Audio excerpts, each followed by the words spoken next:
सोलापूरचे जिल्हाधिकारी आणि माझा एक फोन कॉल सध्या महाराष्ट्रात व्हायरल होतो। मी काय जिल्हाधिकाऱ्यांना कुठल्या 2 नंबर धंद्याला संरक्षण देण्यासाठी फोन केलाय का? मी काय जिल्हाधिकाऱ्यांना कुठल्या टेंडरमध्ये मला टक्केवारी मिळावी म्हणून फोन केलाय का? मी काय जिल्हाधिकाऱ्यांना कुठल्या बेकायदेशीर कामासाठी फोन केलाय? जर पाकडीमध्ये गेल्यानंतर तिथल्या शेतकऱ्यांनी, पूरबाधितांनी जर आम्हाला सांगितलं की जेवण सुद्धा वेळेवर पोहोचत नाही, तर मग त्या शेतकऱ्यांचा, पूरग्रस्तांचा आक्रोश प्रशासनापर्यंत पोहोचवणं हा माझा गुन्हा आहे का? आणि जर गोरगरिबांचा आवाज बनणं हा जर गुन्हा असेल तर तुम्ही लाख वेळेला करेल। अरे मागच्या 5-6 दिवसांपासून कधी सिंदखेडला, कधी पाकडीला, कधी डारफळला, काल धाराशिव जिल्ह्यामधील देवगाव असेल, करंजा असेल, इथे सगळीकडे जीवाची पर्वा न करता पावसा पाण्यामधून आम्ही जातोय। त्याही व्हिडिओमधली माझी परिस्थिती बघा, मी पूर्ण पावसात भिजली आहे। जर लोक आम्हाला सांगतायत की प्रशासन येत नाही आणि मदत करत नाही, आणि म्हणून जर आम्ही तिथल्या तलाट्यांना फोन केला, ग्रामसेवकांना फोन केला, तहसीलदारांना केला आणि जर समाधानकारक उत्तर मिळत नसेल, तर जिल्हा प्रशासनाचे प्रमुख म्हणून मी जिल्हाधिकारी महोदयांना फोन केला। मग त्यावेळेस तुम्ही बघा, मी जिल्हाधिकाऱ्यांना कोणतीही एकेरी भाषा वापरली आहे का?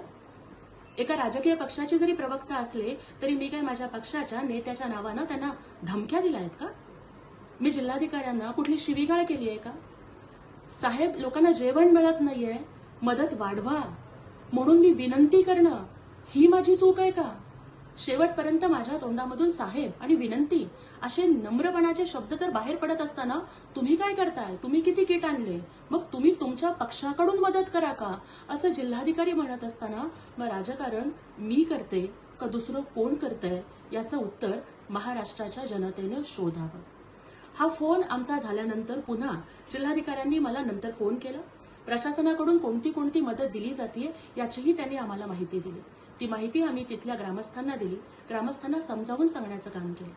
एकनाथजी शिंदे साहेबांच्या माध्यमातून महाराष्ट्रातल्या गावागावामध्ये, खेड्यापाड्यामध्ये आम्ही मदत पोहोचवतो। नवरात्रीचे 9 दिवसाचे उपवास असून सुद्धा तहान भुकेची पर्वा न करता कमरेपर्यंतच्या पाण्यातून चालत, चिखल तुडवत आम्ही लोकांपर्यंत पोहोचतोय।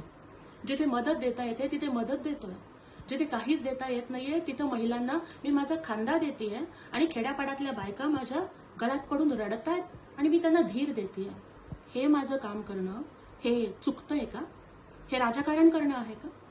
अशा आपत्तीच्या वेळेमध्ये, नैसर्गिक आपत्तीच्या वेळेमध्ये जर मदत तुटपुंजी पडत असेल तर साहेब, आम्ही सुद्धा किट वाढवतो, तुम्ही सुद्धा किट वाढवा, हे बोलणं हा माझा गुन्हा आहे का? आणि जर गोरगरिबांचा आवाज बनणं, पूरग्रस्तांचा आवाज बनणं, शेतकऱ्यांच्यासाठी आवाज उठवणं हा गुन्हा असेल ना, तर असे गुन्हे मी लाख वेळेला करेन। तुम्ही खुशाल मला फासावरतीच लटकवा, मला काहीच वाटणार नाही, शेवटपर्यंत झगडत राहीन। आणि ज्या लोकांच्या पायाला साधा चिखल सुद्धा लागला नाही, आज ते लोक जर मला ट्रोल करत असतील तर त्यांना मी काडीचीही किंमत देत नाही।